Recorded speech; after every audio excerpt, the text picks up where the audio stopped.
Hello students, welcome to guidance গুরু চ্যানেলে তোমাদের সকলকে স্বাগত জানাই। আশা করি তোমরা প্রত্যেকেই ভালো আছো। তোমাদের জন্য অতি গুরুত্বপূর্ণ একটা আপডেট নিয়ে এলাম। তোমাদের প্রত্যেকের জন্য খুশির খবর। যারা সেন্ট্রাল গভর্নমেন্টের পরীক্ষাগুলো দিয়ে থাকো, শুধুমাত্র ওয়েস্ট বেঙ্গলের পরীক্ষার পেছনে পড়ে না থেকে যারা সেন্ট্রালের পরীক্ষাগুলোর জন্য চেষ্টা করো, তাদের জন্য খুশির খবর। তোমরা আমাকে মাঝে মধ্যেই জিজ্ঞাসা করো, দাদা যে এসএসসি ফেজ 12 এর ভ্যাকেন্সিটা কবে আসবে। তো এসএসসি ফেজ 12 এর ভ্যাকেন্সি চলে এসছে। আমি তোমাদের বলেও ছিলাম যে অফিসিয়াল নোটিফিকেশন যখনই আসবে আমি তোমাদের আপডেট দেবো, ঠিক আছে।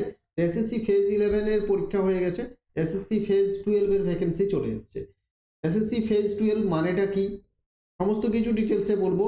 আবেদন প্রক্রিয়া কবে থেকে কতদিন পর্যন্ত আবেদন চলবে, কারা আবেদন করতে পারবে, শুধুমাত্র মাধ্যমিক, এইচএস বা গ্রাজুয়েশন কারা আবেদন করতে পারবে, বয়স কত লাগবে, কোন কোন পোস্টের জন্য আবেদন করতে পারবে, কি কি পোস্ট আছে, সবকিছু ডিটেলসে বলবো। সঙ্গে থাকো, লাস্ট পর্যন্ত দেখতে থাকো। কিভাবে আবেদন করবে সেটাও বলে দেবো, মন দিয়ে দেখতে থাকো। চলো, তার আগে আরেকটা কথা, তোমাদের গুরুত্বপূর্ণ কথা আমি বলতে চলেছি, যেটা হচ্ছে যে এসএসসি রিসেন্টলি তাদের ওয়েবসাইট চেঞ্জ করেছে। এটা হচ্ছে এসএসসির পুরনো ওয়েবসাইট। এই ওয়েবসাইটটা তোমরা দেখতে পাচ্ছ, এটা হচ্ছে পুরনো ওয়েবসাইট ssc.nice.in। এসএসসি কি বলছে যে লঞ্চিং অফ নিউ ওয়েবসাইট, নতুন ওয়েবসাইট লঞ্চ করেছে, যেটা হচ্ছে ssc.gov.in। এই ওয়েবসাইটে যদি তোমরা যাও তাহলে কিন্তু দেখো 26 February notice for phase 12 2024 selection post, এটা বেরিয়েছে। নোটিফিকেশন আজকেই বেরিয়েছে। ফুল নোটিফিকেশন তোমাদের দেখাবো, সমস্ত কিছু ডিটেলসে বলবো। ফেজ 12 আগে জেনে নাও। এই যে ফেজ 12 মানেটা কি, ঠিক আছে। দেখো, এসএসসির যে অনেক রকমের ভ্যাকেন্সি বেরোয়, এসএসসি এমটিএস বলো বা স্টেনোগ্রাফার বলো, সিএইচএসএল, সিজিএল, অনেক রকমের ভ্যাকেন্সি। আর ফেজ ভ্যাকেন্সি, যে ফেজ ভ্যাকেন্সি হচ্ছে এসএসসির আরেক রকমের ভ্যাকেন্সি। এখানে কি হচ্ছে যে ধরো ভারত সরকারের অনেক মন্ত্রক আছে, অনেক ডিপার্টমেন্ট আছে, আছে তো। প্রত্যেকটা রাজ্যে বিভিন্ন বিভিন্ন ডিপার্টমেন্ট আছে। সেই যে সেন্ট্রালের ডিপার্টমেন্টগুলো থাকে প্রত্যেকটি রাজ্যে, সেখানে ধরো কোথাও একটা ভ্যাকেন্সি আছে। এই একটা ভ্যাকেন্সির জন্য তো আর পরীক্ষা নেওয়া যায় না, বা কোথাও দুটো ভ্যাকেন্সি আছে, দুটো ভ্যাকেন্সির জন্য পরীক্ষা নেওয়া যায় না। তাই কি করবে, সেই বিভিন্ন জায়গার ভ্যাকেন্সিগুলোকে একসঙ্গে করে বিভিন্ন রাজ্যের বিভিন্ন পোস্ট, বিভিন্ন ডিপার্টমেন্টের ভ্যাকেন্সিগুলো এক জায়গায় করে যে ভ্যাকেন্সি বেরোয় সেটা হচ্ছে এসএসসি ফেজ 12। শর্টে বলে দিলাম তোমাদের ব্যাপারটা, ঠিক আছে। চলো ডিটেলসে, এরপর আমরা ডিটেলসে দেখবো কি আছে।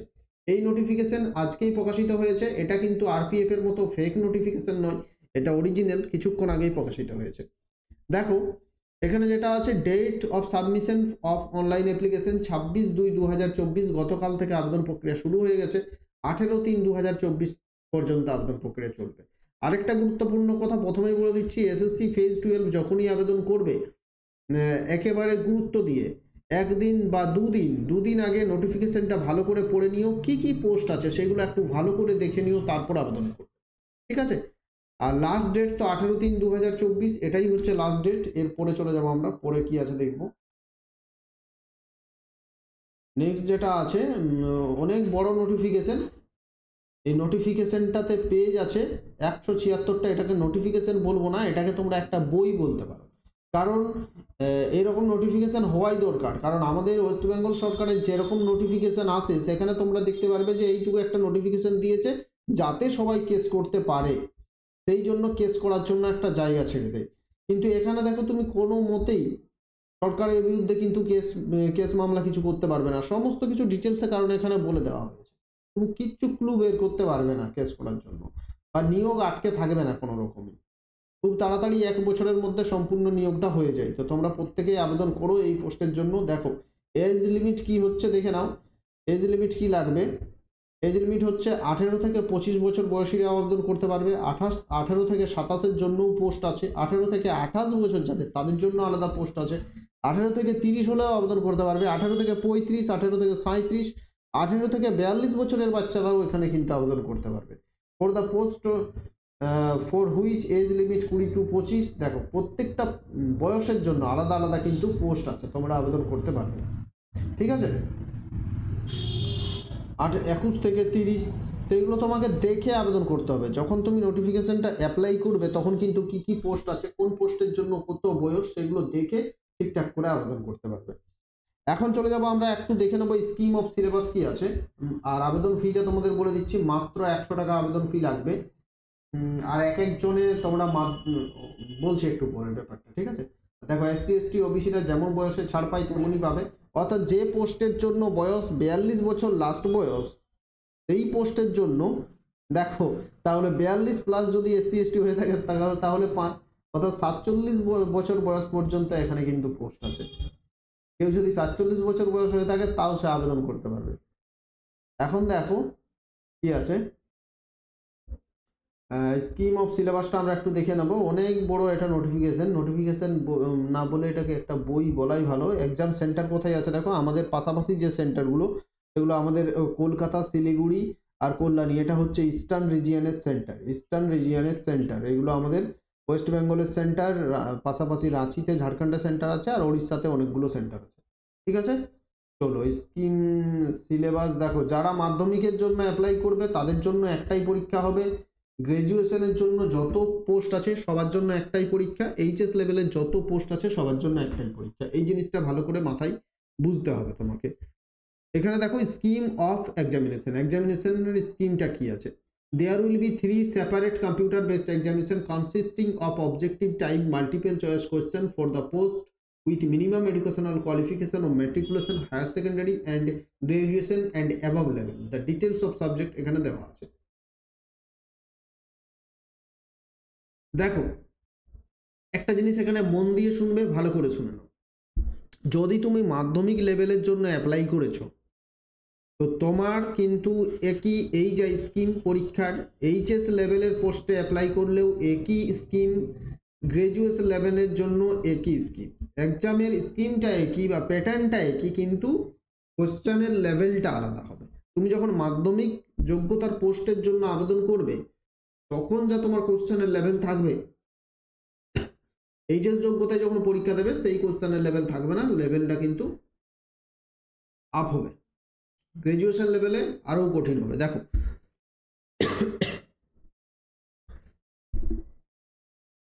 এখানে দেখো 200 নম্বরের পরীক্ষা হবে, সময় থাকছে 1 ঘন্টা। জিআই থাকবে 25টা প্রশ্ন 50 নম্বর, জেনারেল অ্যাওয়ারনেস থাকবে 25টা প্রশ্ন 50 নম্বর, কোয়ান্টিটেটিভ অ্যাপটিটিউড অর্থাৎ ম্যাথ থাকবে 25টা প্রশ্ন 50 নম্বর, ইংলিশ থাকবে 25টা প্রশ্ন 50। সমস্ত চাকরির পরীক্ষায় যেরকম সিলেবাস থাকে এখানেও সেই একই সিলেবাস আছে। ঠিক আছে, 100 নাম্বার 100টা প্রশ্ন, মোট হচ্ছে 200 নাম্বার, আর যেখানে 60 মিনিট সময় থাকবে। নেগেটিভ মার্কিং হচ্ছে 0.5, অর্থাৎ 4টে প্রশ্ন যদি ভুল করো তাহলে তোমার একটা প্রশ্ন কাটা যাবে। বোঝা গেছে, 4টা প্রশ্ন ভুল করলে একটা প্রশ্ন কাটা যাবে। আর সিলেবাসগুলো এখানে কিন্তু ডিটেলসে দেওয়া আছে। এইখানে দেখো indicative syllabus for computer based examination, এটা ম্যাট্রিকুলেশন লেভেল, যারা মাধ্যমিক লেভেল অ্যাপ্লাই করবে তাদের জন্য এই সিলেবাস। জেনারেল ইন্টেলিজেন্স দেওয়া আছে, তারপর দেখো এখানে কি দেওয়া আছে, জেনারেল অ্যাওয়ারনেস দেওয়া আছে, তারপর কোয়ান্টিটেটিভ অ্যাপটিটিউড, ইংলিশ ল্যাঙ্গুয়েজ। এভাবে সিলেবাসের যদি ভিডিও করতে বলো আলাদা করে আমি ডিটেলস ভিডিও তোমাদের জন্য করে দেবো। তো সিলেবাস এখন যাচ্ছি না, এখন আরও কিছু গুরুত্বপূর্ণ কথাই তোমাদের সঙ্গে আলোচনা করব, সেগুলো আলোচনা করব। ঠিক আছে, একটু মন দিয়ে দেখতে থাকো। এখন কি প্রশ্ন হচ্ছে যে তোমরা ধরো মাধ্যমিক যোগ্যতার পোস্ট আছে, 10th লেভেলের পোস্ট আছে, 12th লেভেলের পোস্ট আছে, গ্র্যাজুয়েশন লেভেলের পোস্ট আছে। ঠিক আছে, গ্র্যাজুয়েশন লেভেলের পোস্ট আছে। এখন তোমাদের প্রশ্ন হচ্ছে একজন কি 3টা পোস্টের জন্য অ্যাপ্লাই করতে পারবে? হ্যাঁ, তুমি যদি গ্র্যাজুয়েশন করে থাকো বা গ্র্যাজুয়েশন তোমার যদি কমপ্লিট থাকে তাহলে তুমি মাধ্যমিকের জন্য অ্যাপ্লাই করতে পারবে, এইচএস এর জন্য অ্যাপ্লাই করতে পারবে, গ্র্যাজুয়েশনের জন্য অ্যাপ্লাই করতে পারবে। 3টে ফর্ম তুমি অ্যাপ্লাই করতে পারবে। এখন প্রশ্ন হচ্ছে 3টে ফর্ম অ্যাপ্লাই করব, কিন্তু তোমার যদি একদিনেই 3টা পরীক্ষা হয়ে গেল তাহলে তুমি অ্যাটেন্ড করবে কি করে? জেনে রাখো তারা এমনভাবে সেটিংটা করবে যে একদিনে তোমার 3টে পরীক্ষা হবে না। একদিনে যদিও 2টো পরীক্ষা যদি পড়ে যায়, একটা হলো সকালে আর পাশাপাশি সেন্টারেই থাকবে আরেকদিন, যেটা দুপুরের দিকে থাকবে বা রাতের দিকে থাকবে। তো খুব চান্স কম একদিনে 2টো পরীক্ষা হবে না। 2টো অন্যান্য পরীক্ষা পড়ে যেতে পারে, কিন্তু ফেজ 12-এর যেহেতু পরীক্ষা একই দিনে 2টো কখনোই হবে না। অন্য অন্য দিনে পরীক্ষা থাকবে, তুমি প্রত্যেকটার জন্য দিতে পারবে। এখন চলো দেখবো যে অ্যাপ্লাই করার সময় কি কি পোস্ট আছে। এখানে দেখো একটা আমি তোমাদের দেখাচ্ছি, একটা এইখানে দেখো নোটিফিকেশনে কি বলেছে, পোস্টগুলো তুমি কি কি পোস্ট আছে সেটা কোথায় খুঁজে পাবে। দেখো, details description of post are given at annexure 3 of the notice of examination. Direct link for post details is available at candidate portal which can be seen by logging into এইটা login করতে হবে candidate dashboard latest notification phase 12। এই যে link দেওয়া আছে এই লিংকে click করলেই তুমি কিন্তু ডাইরেক্ট নোটিফিকেশনে কি কি পোস্ট আছে সেই পোস্টে চলে যাবে। তো চলো আমি তোমাদের দেখাচ্ছি যে কি কি পোস্ট আছে সেটা কোথায় পাবে। এই যে এইখানে তুমি দেখতে পাবে কি কি পোস্ট আছে সেগুলো তুমি এইখানে দেখতে পাবে। হ্যাঁ, এই যে তোমাকে যে লিঙ্কটা বললাম সেই লিঙ্কে যেতে হবে। সেই লিঙ্কে যাওয়ার পর সিলেক্ট এক্সামিনেশন করতে হবে। সিলেক্ট এক্সামিনেশন আমরা করেছি ফেজ 12। তারপর সিলেক্ট রিজন, তোমার যে রিজন সেই রিজনটা তোমাকে সিলেক্ট করতে হবে। আমরা ইস্টার্ন রিজন সিলেক্ট করেছি। তারপর সিলেক্ট ক্যাটাগরি, ক্যাটাগরি কোড তোমাকে সিলেক্ট করতে হবে। এইখানে দেখো এতগুলো কোড আছে, এগুলো সবই হচ্ছে পোস্টের কোড। তুমি যে কোনো পোস্টের কোড এখানে অ্যাপ্লাই করবে। আমি যে কোনো এই পোস্টটা অ্যাপ্লাই করে দিলাম, ঠিক আছে। এরপর আমি এখান থেকে যদি সার্চ ক্লিক করি তাহলে বেরিয়ে যাবে সেই পোস্টের সম্পর্কে যা ডিটেলস আছে, সমস্ত ডিটেলস কিন্তু বেরিয়ে যাবে, ঠিক আছে। তো এইভাবে তোমাকে, বা এই যে পরপর পোস্টগুলো দেখতে পাচ্ছ ER13924 ER14124, এই যে পোস্ট, এই যে অ্যাকশন বাটন দেখতে পাচ্ছ, অ্যাকশন বাটনে যখনই ক্লিক করবে, যে কোনো এক জায়গাতে অ্যাকশন বাটনে ক্লিক করে দেখো, ঠিক আছে। এই যে অ্যাকশন বাটনে ক্লিক করলাম তখন কি হচ্ছে, নতুন একটা উইন্ডো চলে এলো। কি লেখা আছে এখানে দেখো, পোস্টের নাম হচ্ছে laboratory assistant grade 3, initial place of posting West Bengal with AISL। এটা ওয়েস্ট বেঙ্গলেই পোস্টিং হবে। এটা নিয়ে অনেকেই চিন্তিত থাকে যে কোন কোন পোস্টের জন্য আমরা ওয়েস্ট বেঙ্গলে পোস্টিং হবে। তো এই পোস্টগুলো সবগুলোই হচ্ছে ওয়েস্ট বেঙ্গলে পোস্টিং হবে, ঠিক আছে। ল্যাবরেটরি অ্যাসিস্ট্যান্ট গ্রেড 3 কতগুলো ভ্যাকেন্সি আছে দেখো, এটা হচ্ছে education qualification level higher secondary 10+2 হলে আবেদন করতে পারবে। আর তারপর হচ্ছে ডিপার্টমেন্টের ডিটেলস, কোন ডিপার্টমেন্টে তুমি হবে সেটাও এখানে দেওয়া থাকবে। Ministry name, additional details of user details, এখানে দেখো geological survey of India eastern region ministry of মাইন্সে তুমি চাকরি পাবে। তো খুব ভালো চাকরি, এগুলো প্রত্যেকটাই খুব ভালো চাকরি সেন্ট্রাল গভর্নমেন্টের আন্ডারে।